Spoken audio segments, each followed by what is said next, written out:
ولا تموتن إلا وأنتم مسلمون.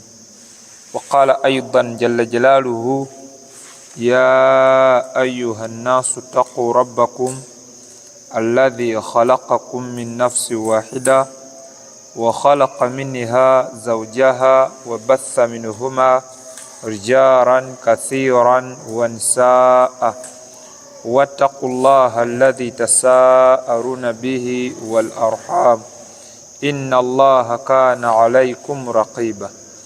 وقال أيضا جل جلاله يا أيها الذين آمنوا اتقوا الله وقولوا قولا سديدا يصلح لكم أعمالكم ويغفر لكم ذنوبكم ومن يطع الله ورسوله فقد فاز فوزا عظيما.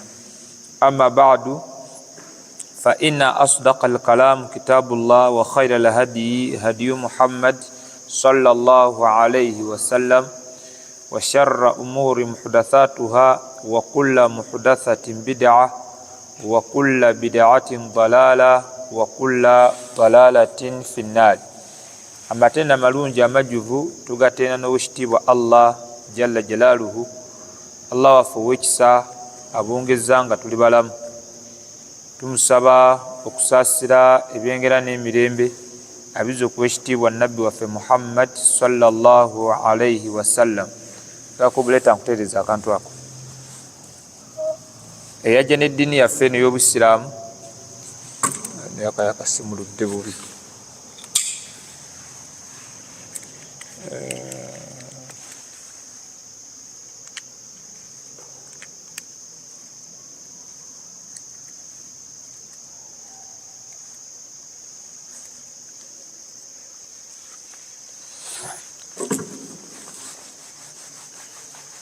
Tuwakasa nti teriyo nabbi mulala agenda kujja oluvannyuma lwe alayhi salatu wassalam. Abakadde bange kadde kaffe kano ak'ebbeeyi mukkirize insha Allahu taala tubeere nga tukakozesa wakati mu kubeera nga tweyigiriza ku ddiini y'ekitiibwa Allah ebyo byanaaba tusobosezza mu kadde kaffe kano ak'ebbeeyi kakyatulekedde Allah ketuddiŋŋana mu buli wiiki okubeera nga tubaako ne kyetweyigiriza ku ddiini y'ekitiibwa Allah tabaraka wa taala. Kino kitegeeza nti artist buli wiiki obaako ne wootuula n'osoma eddiini y'ekitiibwa Allah, ekyo no kibeera kya buvunaanyizibwa era kikufuula ow'enkizo mu society, kikufuula ow'enkizo mu bulamu bwo. Lwaki? Nti eddiini ya Allah toli mu buyabuya muyo era ogisoma ogyeyigiriza wakati mu kubeera nga wejjako obutamanya ate obeere ng'osomesa n'abo abalala abatalina kimanyi ku ddiini y'ekitiibwa Allah tabaraka wa taala. Kyo nno nyongera okubakubiriza okwongeramu amaanyi mu kuddiŋŋana durusu nga zino wakati mu kubeera nga tuzisoma. Oba oliawo buli woddiŋŋana ekintu Allah jalla jalaaluhu atuuka n'akikugondeza mwanatu n'akikuwa. Oba oliawo n'otukakaseera nga naawe toli mu buyabuya mu ddiini yo nga ne bakubuuza ku kintu kyonna eky'eddiini ekituufu osobola okubeera nga obaako n'ennyanukula gyeyanukula naye nga ojja kukumanya kwe wasoma n'otegeera obulungi. Bakubiriza okubeera nga tufaayo ennyo okutuula wansi okusoma eddiini yaffe. Olwotasoma busiraamu bukumenya era obulabanga obupya. Basomesa ekitu naye ng'olabanga abakisomesa abeekubira sayidi ababavuma, era abantu batera okugamba nti gundi oyo avuma mu nsomesaye. Luusi atera okwogera amazima nga gamukosa naye nga tayirwedde kubeera nga akyusa. So mbakubirizamu okubeeramu abanaakyusa okusobola okuba nga byetusomye bitulabikako mu bulamu bwaffe. Tuli ku swala era ng'essola gye tuliko Sheikh yatemera ebitundu byagenda okubeera nga atunyola kuyo. Yasooka n'atulaga obukwakulizo obw'etteeka ku muntu agenda okubeera nga asaala kitegeeza nti singa obukwakulizo obwo osuulako kamu waba tewali kakakulizo konna ogenda kubeera nga ate oba okamiisinze nobeera nga okyalina esswala. Wagamba shurutu wujubi swala, obukwakulizo bw'okutuuka ku swala. Yenna yagala okubeera nga esswala ye ebeera ntuufu, basheekhe baali obukwakulizo bulinga buna. Mukadde waffe yatuwa mu kitabo kino yagamba akasooka ku bukwakulizo obwo obw'okutuuka ku swala, al isilaamu alina kubeera musiraamu yenna anaasaala esswala Allah jalla jalaaluhu abeere nga agikiriza. Era twalaba ebintu bingi ku nsonga eyo lutu eyaggwa tugamba nti anaasaala esswala ebe Allah agikirize alina kubeera musiraamu. Atali musiraamu bw'asaala esswala ye ebeera nfu. Twagamba ne bwayimirira mu layini y'esswala nga n'abasiraamu basaala n'abamugonvu n'okusinga abasiraamu naye nga mukafiiri asulan, twagamba esswala ye ebeera nfu. Wadde asomya al-Fatiha nazaako n'essula endala n'ebyokuma bivi n'abisoma naye nga mukafiiri nga takkirizanga Allah nambaka Nabbi Muhammad sallallahu alaihi wasallama, twagamba abeera mukafiiri era esswala ye tekkirizibwa mu maaso g'owekitiibwa Allah tabaraka wa taala. Ekyo lutwede twatambulira kalombolombo ako ne kaggwayo okusinziira ku sheekhe bye yatuwa. Kitegeeza nti wabanga keyasooka kiraga obukulu bwako ti omuntu agenda osaala alina kubeera musiraamu. Era twalaba nti omushiriku tasaala wadde nga mizikiti bajjudde mwebali naye tebalina kusaala swala. Lwaki? Takkiriza Allah nambaka Nabbi Muhammad sallallahu alaihi wasallam, wadde nga yekkungulu alaga nti nabbi amwagala ne bamwogerako amusaalira era ng'alaga nti Allah we amwagala kubanga ne swala asaala. Tugamba ekyo si kitegeeza okwagala Allah n'omubaka, wabula ekiraga nti Allah omwagala ne nabbi omwagala kwesonyiwa masabu, kwesonyiwa shiriki, kubeera nga odda ku kikolo ekyakutondesa nga ye tawhidi. Kiraga nti Allah omwagala n'omubaka Nabbi Muhammad sallallahu alaihi wasallam. Naye n'onaakola byonna by'okola mu busiraamu eno naye nga tonnakkiriza nti Allah yakyusakyusa embeera eyakujja mu bugagga n'akusuula mu bwavu. Amakulu nti gweolwana walinako akasente olwakuggwako n'onoonya amakubo akasente kakomyewo katya, naye ng'ate amakubo onoonya mu makubo agali haramu n'ogenda mu masabu nga weebuuza lwaki sente zanzigwako. Tugamba nti Allah tomwagala n'omubaka alaihi salatu wassalaamu, wadde ng'osigadde osaala, wadde ng'osigadde osiiba. Naye olw'okuba nti tokkiriza nti omukyusakyusa w'embeera ye Allah, amakulu nti okoze ashiriko fi tawhidi arrububiya, ogasse ku Allah tabaraka wa taala mu muteeko gwa tawhidi arrububiya. Kubanga mu tawhidi arrububiya olina okubeera nga Allah omutongoleza, gwe kutongoleza Allah ebikolwa bye. Ebikolwa bya Allah atadbiru, Allah emukyusakyusa w'embeera, yagaggawaza ati yayavuwaza, yayavuwaza ati yagaggawaza.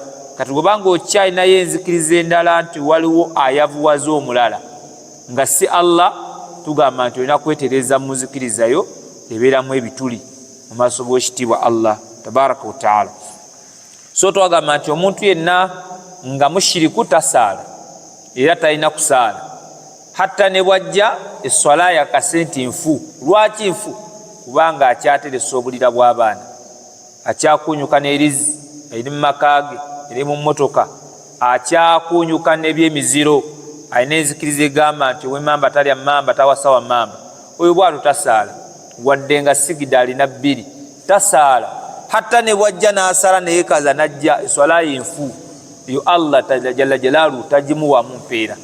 Akutandika ddala ku wuzu eri, wuzu tasigaza wadde ng'afunye nga rasulu yagifuna, naye kasakasa nti mu nniya ye akyalinamu okugulumiza emiziro.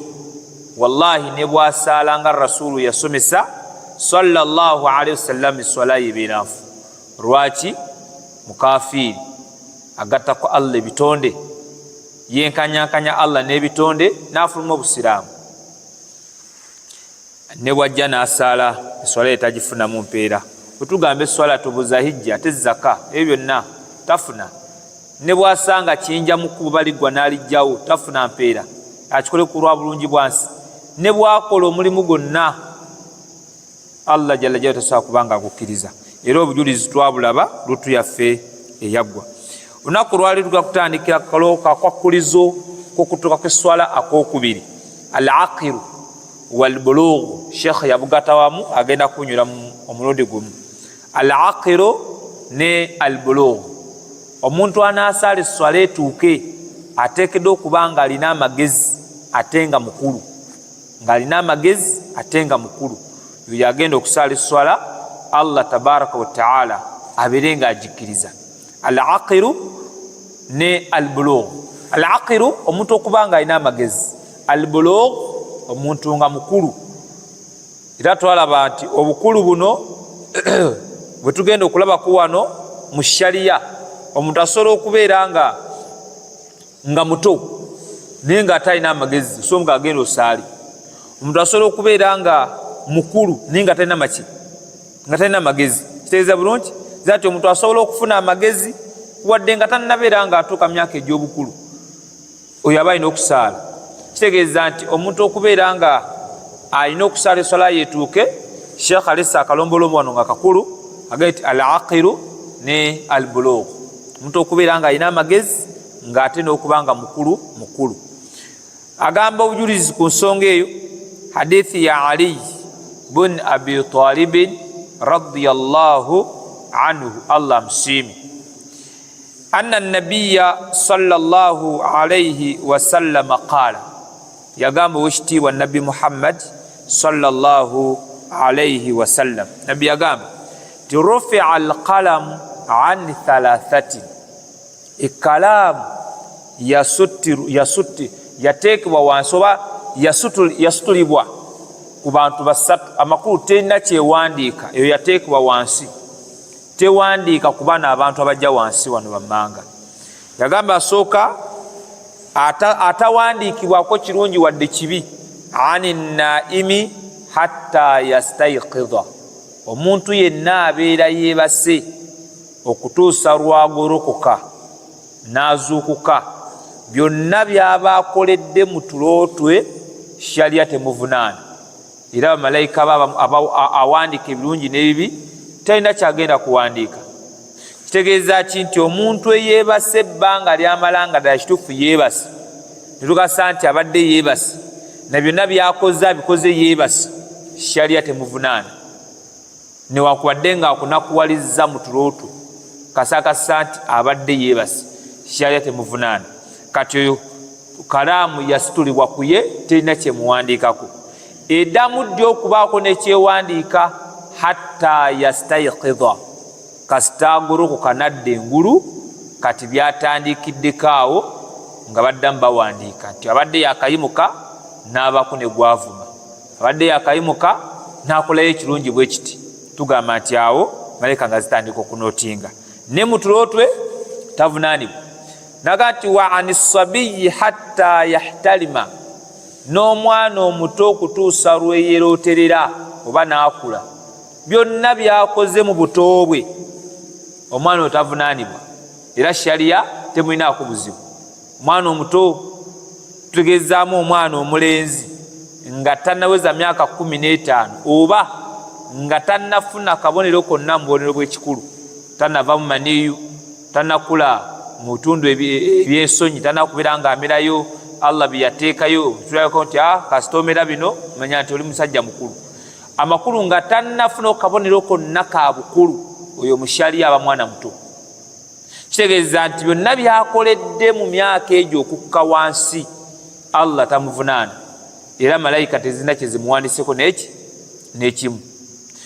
Wabeera mwana wa buwala ebbanga lyamala nga tannabagenda mu haidi, tannaba kubeera nga ataleka kufuna musaayi kumuvaamu buli mwezi na kufuna bubonero bwa kikulu bulala, byonna byakoledde mu myaka egyo nga tannaba kufuna kabonero ka kikulu ako, tavunaanibwa.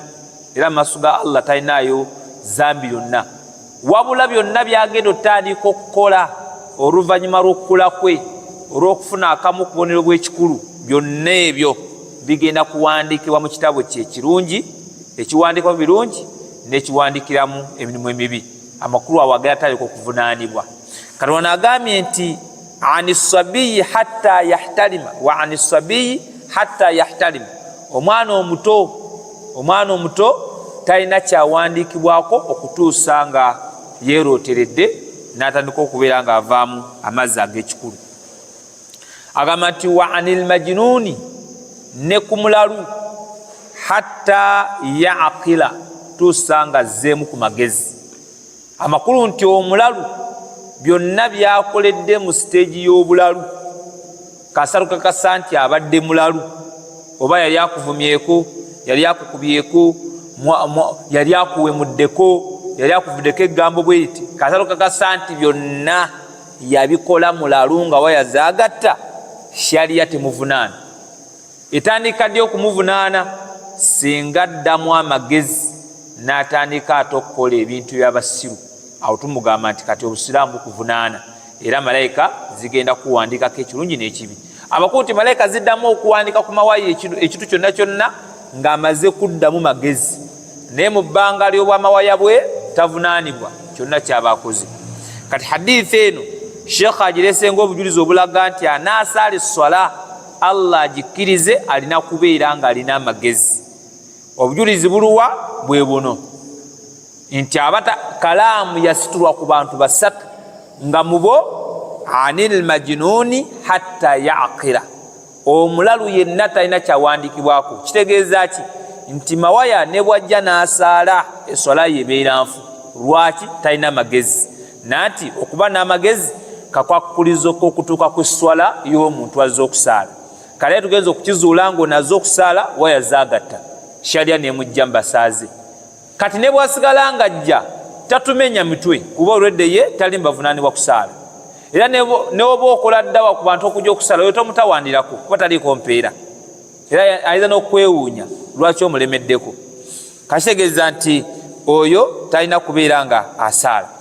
Noono albulughu, okukula kakwakuliza okwokutuuka kw'esswala, omuntu okukula. Amakulu nti omwana omuto tavunaanibwa okusaala, wabula nabbi atugee tulagire bulagizi baana kugenda kusaala, naye nga si kyatteeka ne kubalagira kubaagazisa kubeera nga eba exercise gy'oteeka mu baana bamanyiire ekigambo swala nga bakyali. Agenda otutuuka mu myaka gy'ekikulu mwavunaanibwa esswala nga yafuuka nga mmere, nga waawulira okwazina amanya ekimubanjibwa nti kufuna wuzu genda kusaala. N'omwana akula natuuka mu myaka egy'obukulu, shariya we muvunaanira okutasaala, nga ne waawulira okwazina awuliranga ebya bulijjo, wallahi nga teyenyenya namu, nga talina ne kyakyukamu nga wulidde okwazina. Saba Allah taasa abaana bwe batyo ya rabbi, nga talina ne kyakyukamu yadde nti bannange omwazinyi nategeeza kitegenda kusala, wallahi nga talina kyakyukamu. Naye omuntu ddala limu kati Allah waawulira okwazina nabadde ne puroguramu akola enteekateeka asoosa atya esswala obanga gyalaga anaagisanga. Amakulu nti awo wennyini puroguramu y'esswala emaze okuyingira mu bulamu bwe. Kati kitegeeza nti omuntu okukula kw'omuntu kakwakuliza okutuuka kw'esswala ye. Era obujulizi buli mu hadithi eno, kuba agambye wa anisabiyi, ne ku mwana omuto talina kyawandiikibwako, kirungi oba kibi. Ate ng'omuntu bw'asaala alina okuwandiikibwako empeera y'okusaala kwe, asadde ejjama asadde yekka kisinziira awandiikibwako. Kati ate wano omwana omuto talina kyawandiikibwako hatta yahtalima, okutuusa nga akuze n'afuna obubonero bw'ekikulu, awo shariya netandika okuba nga emuwandiikako, Allah n'atandika omuvunaana. Era tulina abavubuka abakavubuka nga ye tamanyi nti okuvaamu maniyu oba okuvaamu spams kamu kabonero akalaga nti akuze. Bali mu masomero gye bali ag'obusiraamu n'agatali, naye nga baana baffe ba busiraamu, naye nga bukyanga atandika okuvaamu spams tamanya nti musajja mukulu era n'esswala mubanjibwa, yalowooza bye biri eby'ekito, era nga tamanyi nako nti okuvaamu ago amazzi kiba kyatteeka ku ye okunaaba alyoka agenda asaale. Ye agalabanga omusulo ogwa bulijjo. Lwaki? Kubanga gye wamuteeka mu sentimbwa teri ddiini. Omwalimu ajja dakiika 3 ate asomesa wuzu n'asikamu, tasobola kubanyonyola bya busiraamu bikka munda. Ffe twasomera primary Bugerera awo, bayita Fatih Islamic School, nasomera primary. Baseeka Allah abasaasire, abatuwangalize, ate abawejjana wanaaba bajuludde. bamanya nti tutuse emyaka egiyinza okubeera nga gifuna obubonero bw'ekikulu, ne bamanya nti tetusobola kubitegeera nga tetumaze kolaki kusomesebwa, ne batukuŋŋaanya mu luumu oba mu hoolo, ne batunnyonnyola obubonero obwo, nogamba nti obanga otuukiddwako akabonero kano, bayawula abalenzi n'abawala nti kano na kano na kano, kimanye nti shaliye kubeera oba musajja mukulu mu busiraamu. Era bw'obanga otandise okumera enviiri mu bifo by'obadde tolabamu nviiri, manya nti ozeeyuse era olina kubeera nga weetereza weeyongosa buli lwakuna. Obubonero bwagenda okutweyolekako mu maaso, ye wayita bbanga ki? Mwaka tejawera 3 mwana waffe nga Allah tase kukyusa mubiri. Tutandika lwaki kyagenda okutuukako nga twamala dde okubeera nga tunnyonnyolwa basheekhe baffe ku nsonga eyo, kyatuyambako gati gano gakuvamu amazzi tolina kusaala okujja nga omaze kunaaba. Amakulu twalabulwa bifo nga tulina kuba nga tukamu eyo embeera.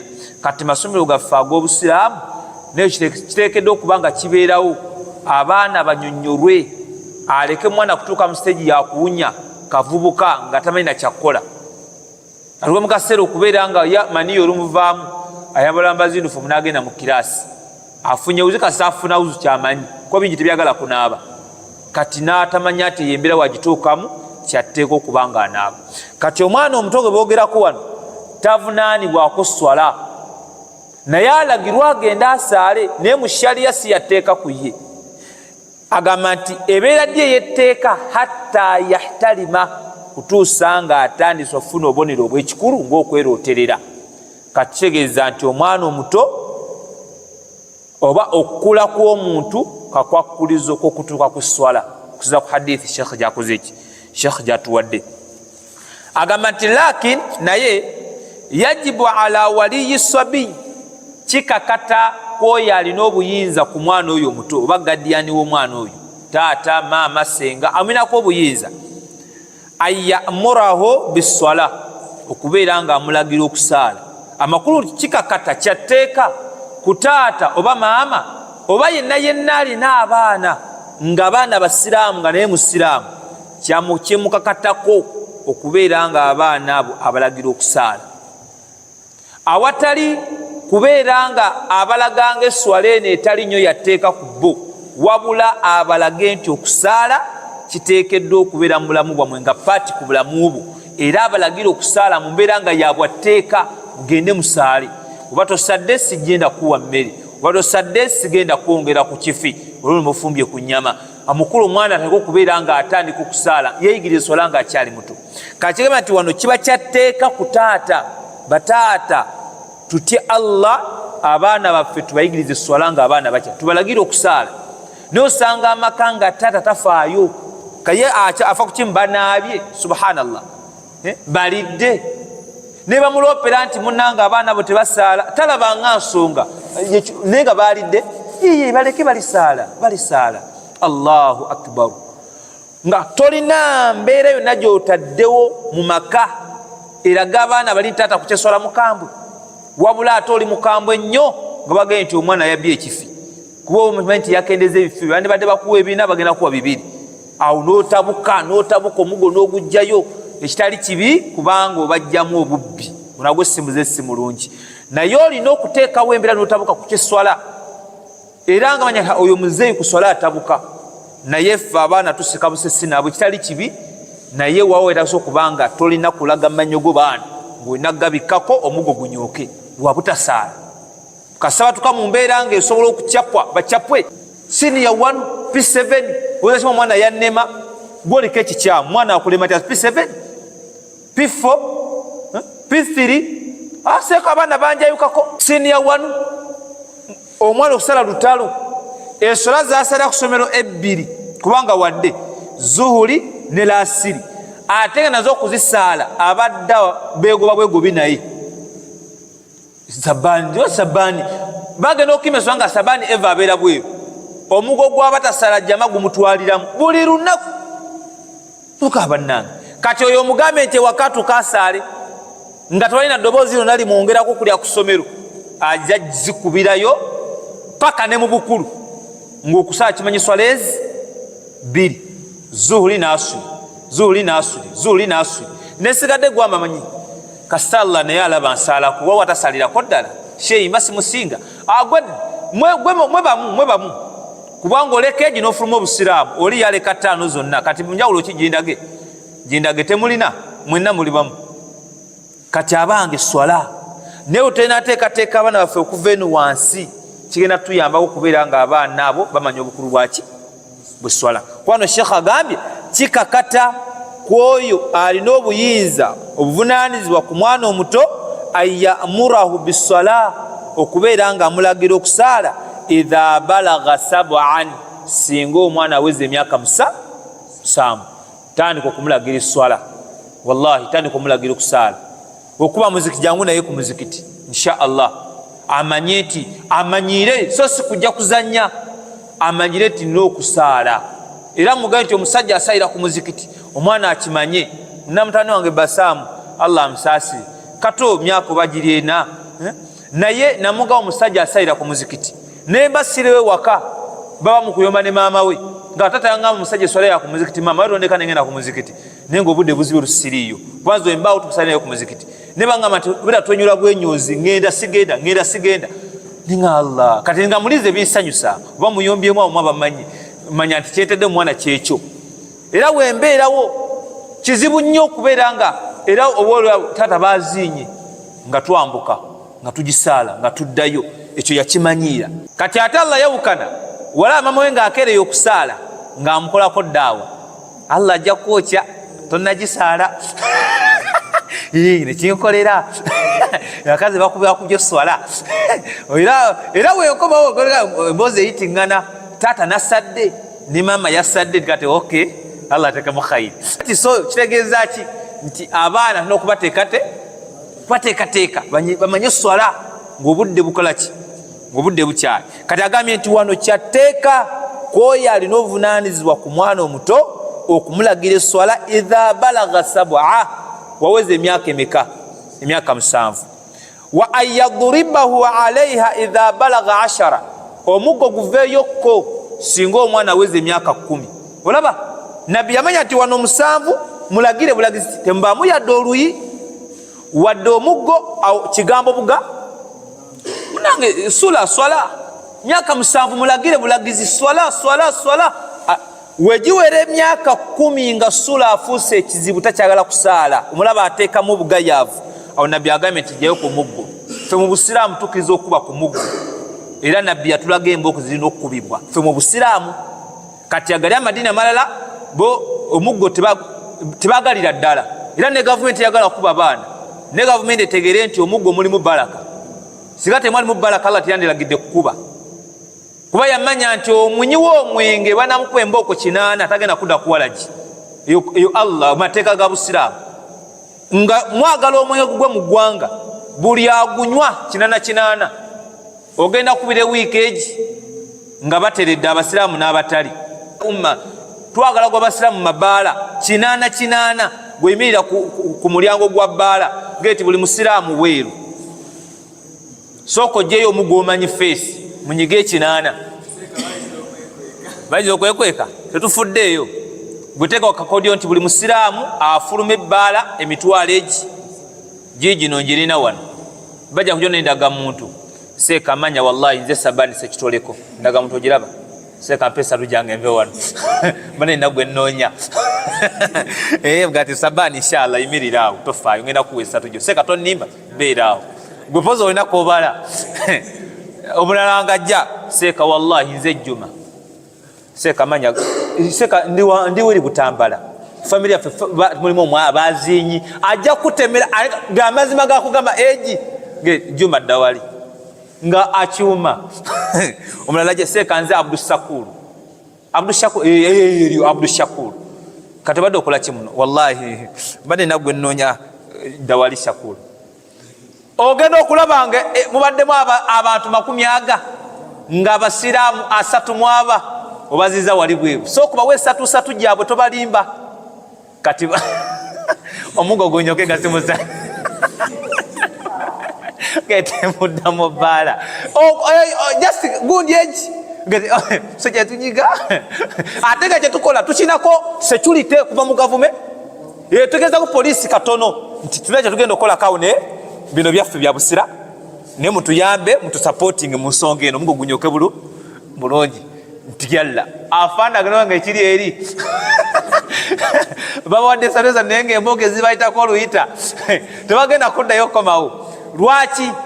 Omuggo singa tegwali mu baraka nabbi tiyandigambye nti abaana baweza emyaka 10 bacape, naye ng'occapa kwategeeza si kukuba kumenya gumba, si kukuba kubeera ng'ojjako ddiba, wabula ng'enkuba yabuvuna. Yagamba nabbi hadithi eri muttafaqun alayhi yagamba nti la tadribu fawqa 10 aswat illa haddi min hududillah, wobanga okuba tosukka ngamboko 10 okujjako nga gwogenda okuba 10 okwambuka yoyo gwogenda otuusaako haddi min hududillah, ekibonerezo Allah kyawa abantu abenjawulo ng'abenzi abatali bafumbo abo Allah tugenda ku 10 awo tukiza ogenda mu 10 okwambuka n'omunyigamba ko 10 nga takuteyo sabani kaseka inaamu 10 ate sigamba nti buli wiiki afune emboko 2 la lwenyini olwo lwezimugwerako. Omuggo guli mu baraka sigate gwali mu baraka wallahi nabbi tyandigambye nti abaana abato nabate majini tebanaweza myaka sharia kwekoletya ne ku 10 eswale mulemye munyigemu ne bazadde bameka bacapa abaana nga baganya okusaala wallahi bameka kubajja buzi kusomero ku video omwana namulopera nti seeka yankubye emboko mmeka 3 ngakukubira ki ebyana biyai tebyogera mazima yasanzawo nganzanya wallahi nankuba seeka bamawaya okusaba omwana azenya namunyiga olaba apanga kati maama amujjuza era oba oyitawo maama yoyo oyo wekirevu oyo maama najjula nagenda mu ofisi w'ekyemu ayinza okutiisa amaaso nakalakatamu ekyemu kati ekyemu neyo ajjavanga ajjudde baseka mwatama mucapa mukuba natamanya nsonga ki oli omwana muyaye tayogedde maki embooka 3 zamuyita mu lwabutakola ki lwabutasaala naye nabeera ng'omuzadde atabuka ku vidi n'akanuka amaaso ngali kamajini mukuba abaana baffe wano tobaita bakuba abaana oyo senga waleeta senga okumusomesa waleeta mwana mwakubidde taata taata tebamukuba kitaawo ku myaka gyalika akyasoma mu primary pana oyo mutwali gye batereka abakadde omuteeka eyo baana bato abalina okukolebwa kadisi omubaka Muhammad sallama kana pifi tekagala kusaala obukuzuuka ku subu iswala ne kayingira ekitanda kati afuswa okola kyeno kakati sheyi mbadde noonya engato yange sheyi engato paka saawa emu tosadde oli wansi wakatanda bifo ogenda okabalamu nga kaweza emyaka 10 nogati okay rasulu yagamba atya nokanyiga yezi kati nekakutereka pa ku vidi mama najja nekakulopa mama natabuka baseka mwantama abebirevu mukuba navuma n'ekirevu nokakirevu kyekyakubye nze nakoze eki omuggo sekasani guli mu baraka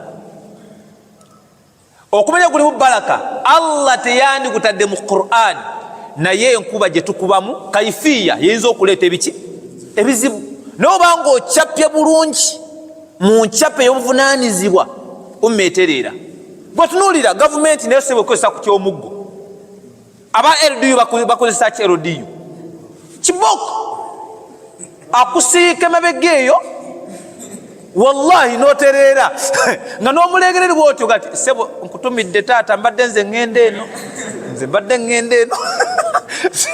Allahu akbar walillahi alhamd naam sina lina emigo gyatandise dde okuvuuma tetunatuuka na 26 naye omuggo ogutokota simusandikire kiboko ate bano bakuba tegugalamidde kwegalamira katayingira bulungi okuba otambula ogenda otuuka bakutwalanga owuseyo 3 ago tebagabala era ago tegalina buki jasa badde bakuteekateeka otuusa ku gurawundi ng'oteredde Allahu akbar kazi bagenda okunyiga ng'otuuse tetuzimanyi. Sheikh agamba nti lakin naye yajibu ala waliyi sabiyi kikakata kyateeka kwoyo alina obuvunaanyizibwa ku mwana omuto ayamurahu bisalah, amulagire okubeera nga asaala idha balagha 7, singa omwana aweza emyaka 7 amulagire okutandika okukola ki, amulagire bulagizi. Agamba nti wa ayadribahu alaiha idha balagha 10, naye omwana wakona emyaka 10 ekituufu ekyeyo kiveewo, omuzadde gyewo ku muki, gyewo ku muggo, omwana mukube mukumbooko lwakuleka sala. Ddala kituufu abaana tubaagala, naye olwagala olugenda ate okwonoona abaana, omwana amala okwonooneka gavumenti ebeerawo. Newandaga mwana gavumenti yagaana, gavumenti naye wamala okunywa enjaga era enenyabaza bazadde temwabuulirira baana bammwe. Kati gwe omwana omuteeketeeke ng'osinziza ku Qur'ani na Sunna. Kakitegeeza nti abazadde okwagala abaana ekisusse kividdeko abaana okukula nga tebalina mwoyo gwa ddiini mu mitima gyabwe. Tosobola kukeera ku makya gwe omuzadde alimu ku ddiini n'okeera ku makya n'ovuma omuwalimu asomesa omwana w'eddiini olw'okuba mugenzi w'embooko 3 lwakuleka ki, swala. Nolowooza nti ddala n'oteebuuza kye yakoze, yagudde eddalu ye kye bamukubidde, nze wakati mukubira nti nedda kaba munnongosereze. Ebbanga lyamala ng'omuwalimu enkuba ajja kuba omwana si yakumukosa, tamuteeseeko buvunye bwonna.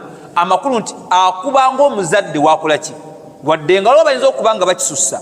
Naye tugamba nti omuzadde yenna teyandikedde ku makya kuvuma muwalimu wadde omusomesa amukubidde ku mwana, naddala ng'ensonga ya ddiini.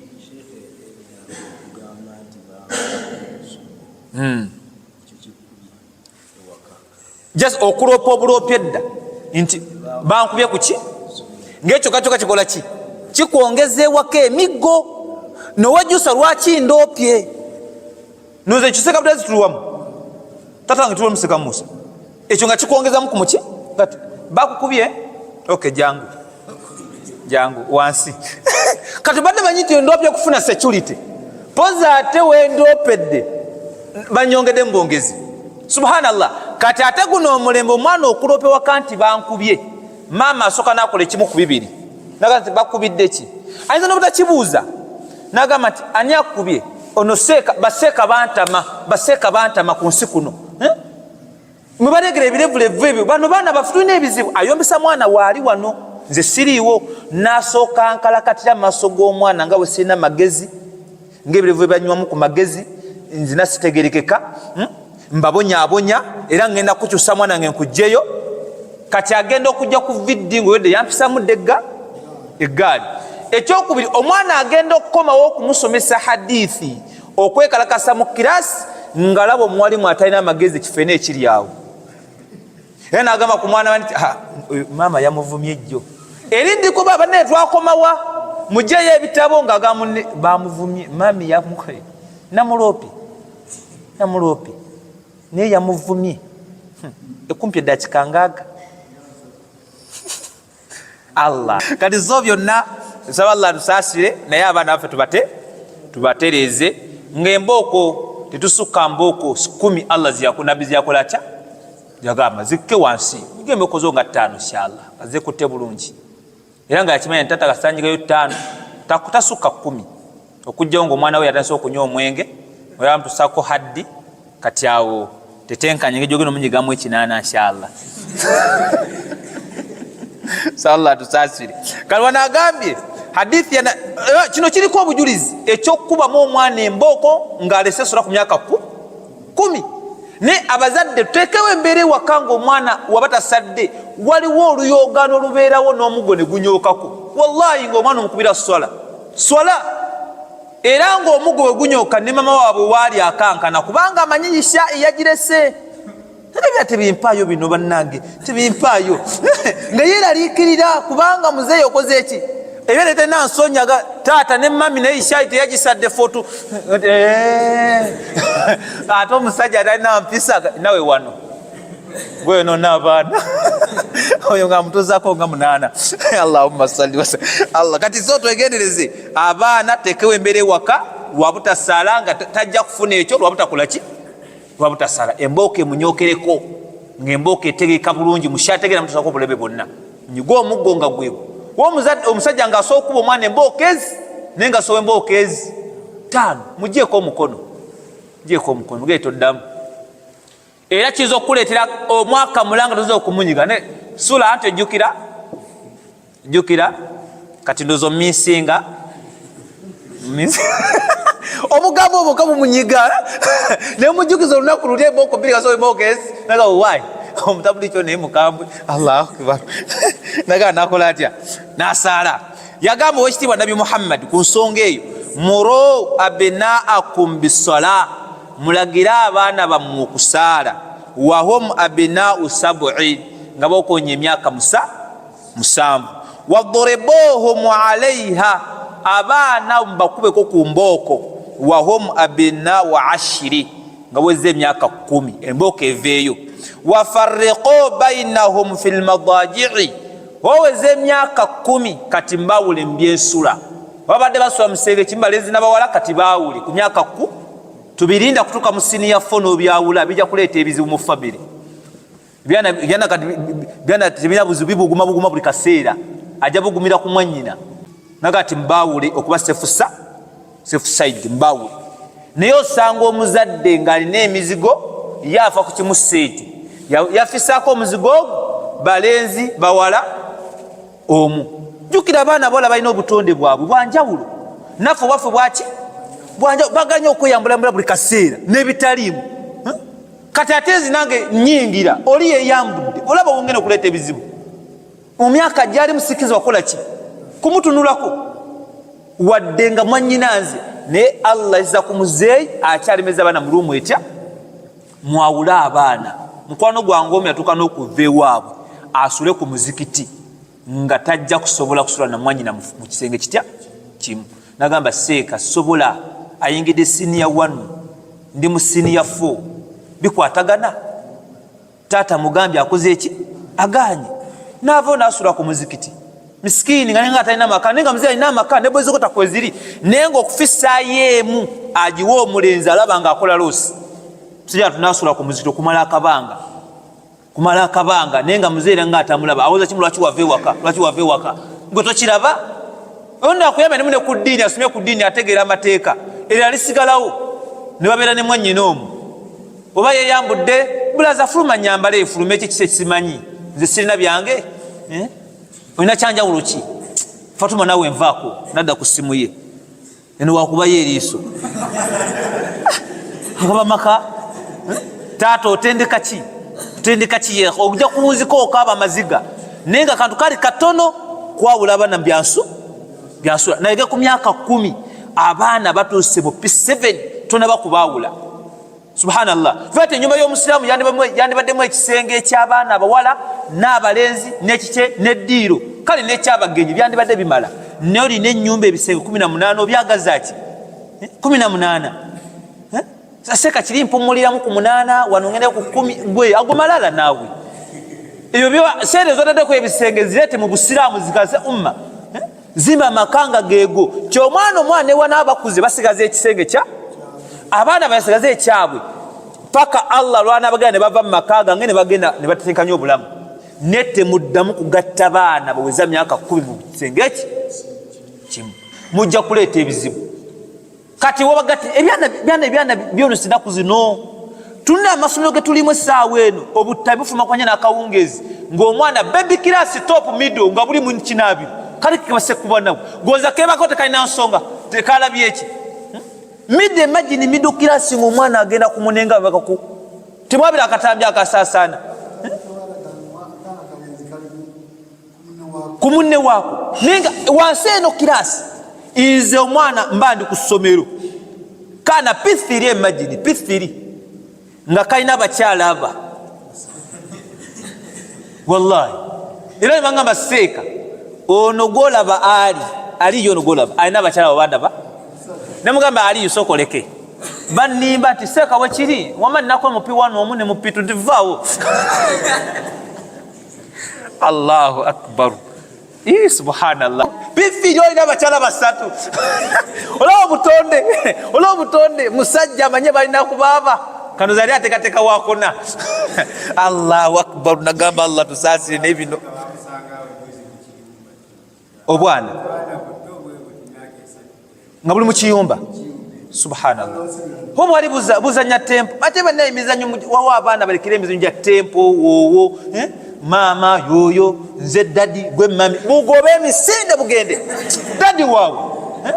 Nego mwana azanya mami ne daddy nga golaba. Kati ani daddy gwatoka mune sudi. Nze daddy. Oyo no dirisawo. Kati ani mami? Nze mami. Oyo kati mwalawo munanga afuswa. Kale muzanye mwagwe munabi ne bugende mu mwanyi muzinye daddy ne mami. Kale nompulira wa madadi ne mami. Kubanga bakulaba byokuleyo nawo kwa nyumba yeyo. Rumweti. Weti kulabulaba. Oyi mukawo dawo ngate. Okay. Okay, saballa to ebisule bigazi. Wallahi bizubiri omo. Mulumwechi assalamu. Obula wetaiza. Wallahi. Kubanga ero inali nalumwemu emisana ibada emisana inna lillahi wa inna ilayhi raji'un. Soka no jitta. No sigaza kirate sawa musanvu. No suna bulungi azikali. Atete webaka. Butunula ati daddy choka daddy na byalowozaawo bihi. Byonna Allah tugabirire. Kati bananga abana tubalagira okusaala ku myaka 7 ku 10 emboka ekoleki. Abazadde tutabuseko muge waka lwakuleka swala. Wallahi omwana akimanyi tata tomukwira lwakubba ava kyokka. Wene swala ogikola ki? Ogikubira. Omwana wate lwasadde mulege nti kyokoze kyabbe mwagaleko muweyo ku sente. Abana bakuteka mu kwagala mugule ku sweet ani yasadde adadinze ono yazereti nga kijame wedde kwa bagamba ne jamaa enkulu nnyo wano wange jamaa kikulu yaze jamaa wedde kwa muli kupi no muzikiti kye kibasalise waka abana abalizi bajje ku muzikiti aka tutekewe embira yokusala. Wallahi ne wawa wasini ya wanu tomujjako ngalo mugambo osadde tata mbadde ngenda okola ki bansonyiwe kusonyiwe ki nadduka emisinde naye data geno ne olagira okusala gwe tosaala kati banasala batya musale fe twasala dda Allahu akbar mwasala dda ne mufa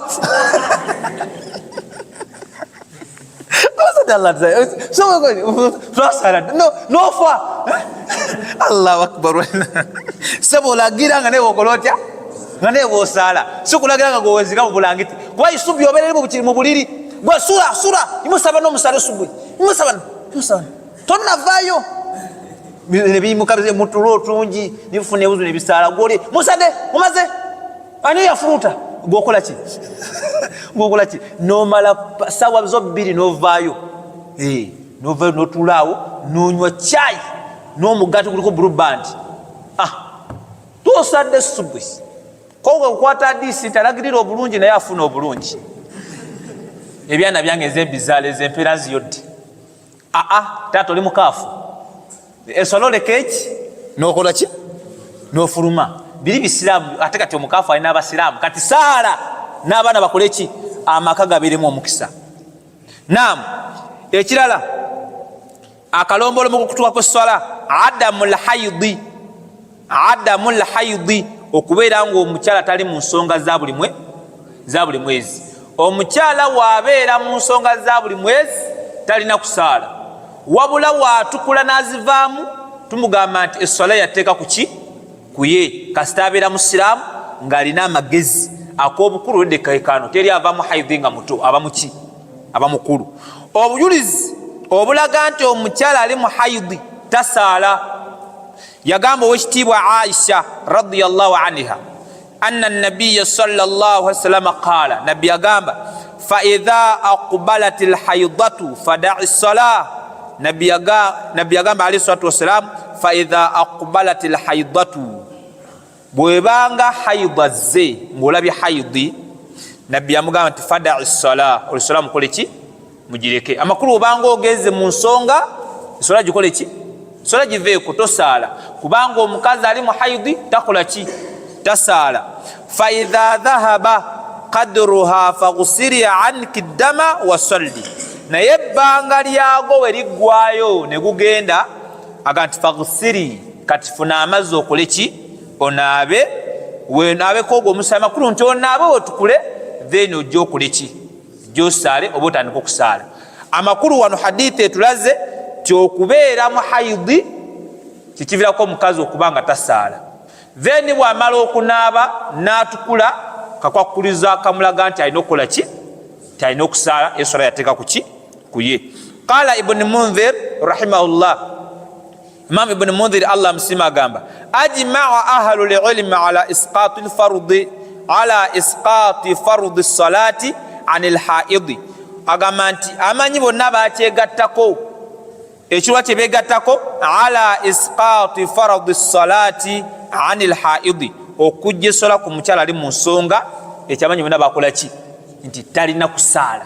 Era abakyala bamanyire n'ekyo nti tebalina kusaala nga bali mu haidi, bandi badde basaala nnyo kubanga bana n'akadde kebatuka nga tebakola ki tebasaala. Wiiki namba nga ali awo ali free tasaala ng'akagaza ati nasaala afuna musango. Kati ate gwe omusajja aleke swala ogenda Allah muwa nsonga ki tetali mu nsonga bana ekiki tebasaala basajja bangi ng'amanyi sijumu swala yokka ya jjuma mwate bazina ennaku zonna nnyo abadde mu nsonga. Juma ndozo bwetuka n'anaaba then olw'omukaaga nadda mu nsonga paka te lwakumeka lwakutaano. Abo webali ndowoozanga yembeera eyo Allah yabagerera. Nobanga oli musajja nga togenda mu haidi eswala yakhiri kalimu okuvaako eiza ng'ogudde dalu nobeera mulwadde ng'oyiriitira nobeera nga baaziina, awo Allah ajagala okujjako ng'ovuddemu Allah akugye mu mwoyo oba ogudde dalu awo eswala nekugibwako. Naye omukyala nga ye buli mwezi ennaku 7 tasaala, ate nga shariya mativu n'ekyo kubanga Allah bwatu bweyakola atya bweyasalawo. Ennaku 3 tasaala, ennaku 4 5 6 7 10 agenze ekinene nnyo 10 n'ezi yo yaludde mu haidi yaluddeyo. Kati asusse ogenda awo ate masala maki malala. Kakitegeeza nti omukyala kimanye nti amanye bonna bakyegattako nti okugibwako okwesola nga ali mu haidi tekirina buzibu talina kusaala. Aga fi ayami haidiha munaku ze za haidi tasaala, wa ala anna qadaa ma tarakat fi ayami haidiha ghairu wajibi. Era nebegatta ku kigambo ekigamba nti esola zonna ezamwiseeko ng'ali mu haidi takola atya taziriwe tisatteeka. Era omukyala wabanga amalayo ennaku 7 mu haidi esola zonna eza wiiki teziba 35 tezimuvuna, ezo tazisaala. Okumanya nga abakyala Allah byagondera essola saba Allah basaasi, atuuka ne mu mbeera ya haidi nerabira nti ali mu haidi ajjukira ali ku musaala wallahi n'atula wansi ng'ali muki kubanga swala Allah yagimugondeza. Nobawo oli nga ye ali muyo tali muyo kujja kulafunya appetite n'ayitayo. Kyalo omu yagamba baawe yagamba mukyala we namugamba watosaala bebi, namugamba ne kale ngenda atandika okusasula ssente buli sula gy'okola ki gy'osaala, era tubale buli mwezi ssente mmeka. Ne bakkaanya ku muwendo nti kusinziira mulimu eno gundi subu yene nzitowamu seze zijja kuba zijja kweyongeramu.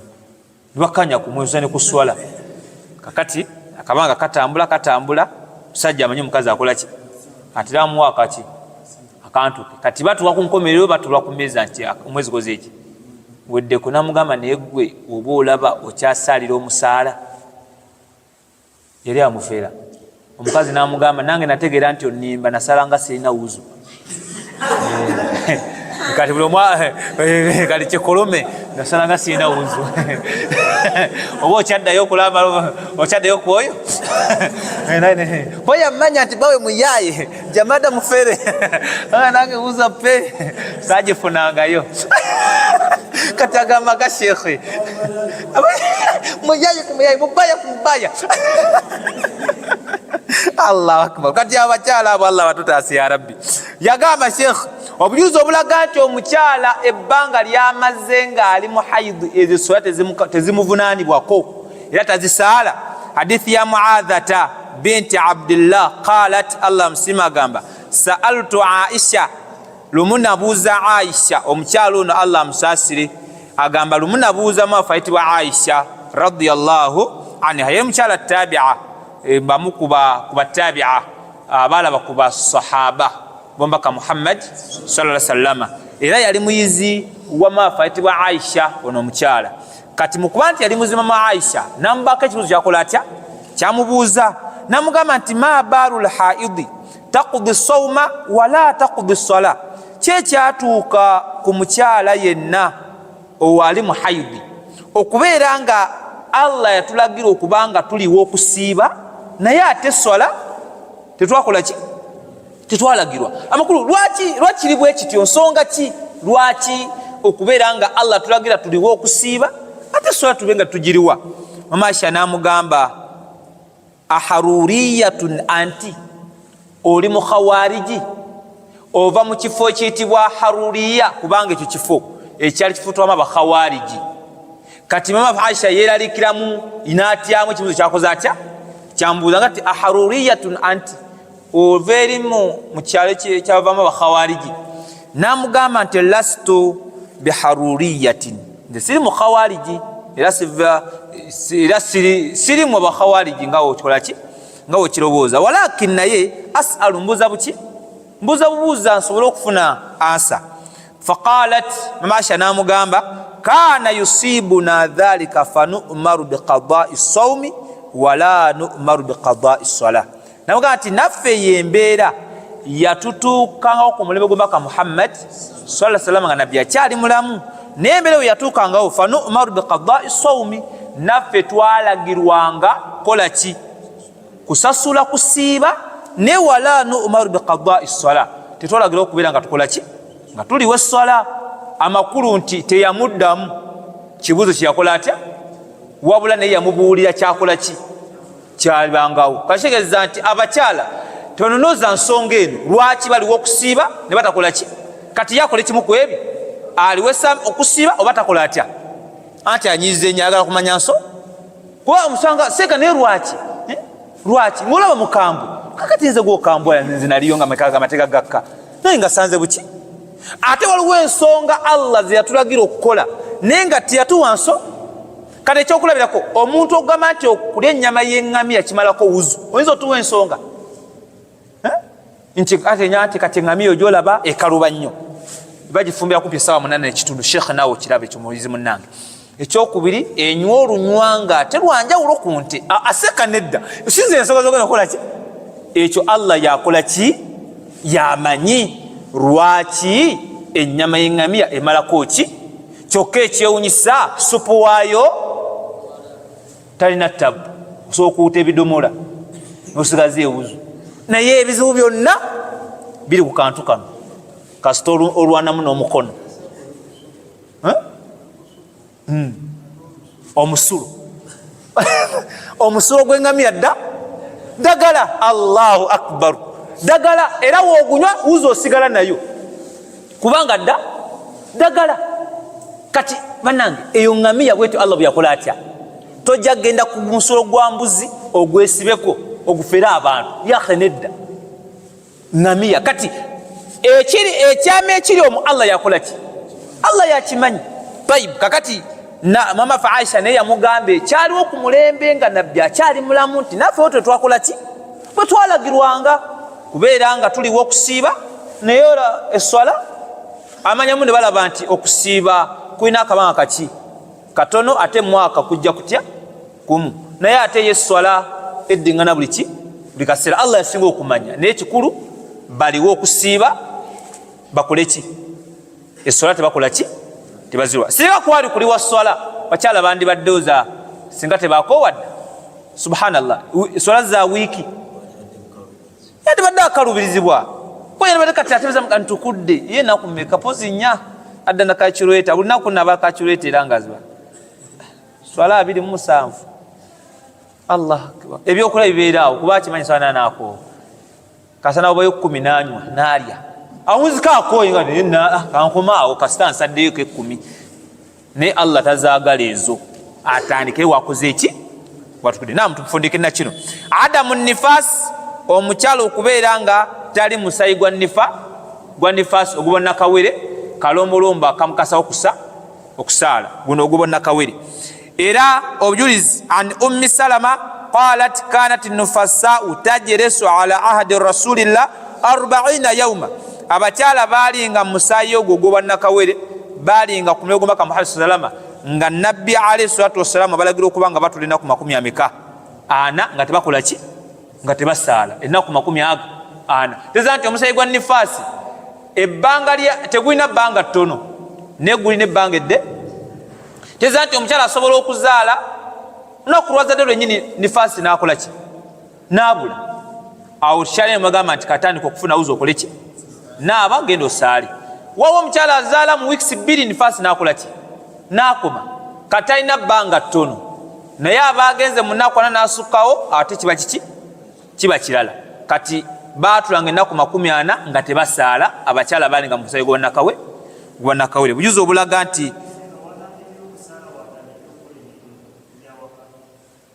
ejewaka gitya okwoza biki Allahu akbar. Ekibuzi kyazigamba kiri mukiwulidde wabunafuwa mukazi nga tagana nakola mirimu.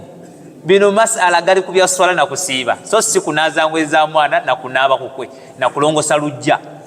Abakyala gano masala kukusa amakulu nti kasitana gagwayo Allah amulagira atandika okusa amakulu talinda 40 kugwayo asookayo zo mugugwengo yoguli awo ajja kuunya kuba ye omunakawere enjoza ye bannange wotagumiikiriza oyinza okuwuza nti omukazi ayonona sabbuuni emirimu nga ki kakati emirimu emirala egyo nsaba Allah tuyambeko. Manyi mulimu n'abaana abato atenaa kubanga bawasa ateza okuboonona naye katubagambe nga obudde bukyali. Omukyala wamala omusayi gugustopinga bweppa ogwa nifasi kasita shariya mugamba ntandika okusaala ibaada tandikirawo okugitandikako otekemu omulala kase bulungi ako ko kye kyamuleeta kasa okujjawo nga wakiso oyo alinawo akaseera kebakola ki kusinziira oyinza omutulisa ate nafiira ddala kati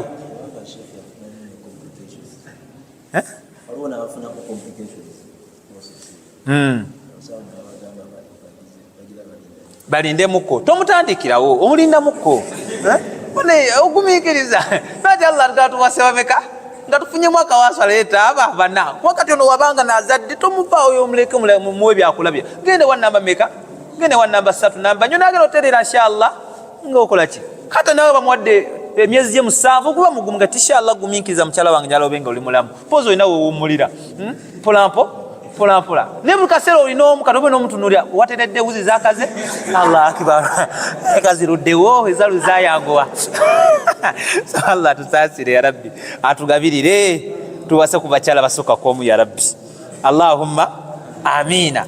So ekyo tukimaze yannange tukomaawo inshallah. Assalamu alaikum warahmatullahi wabarakatuh.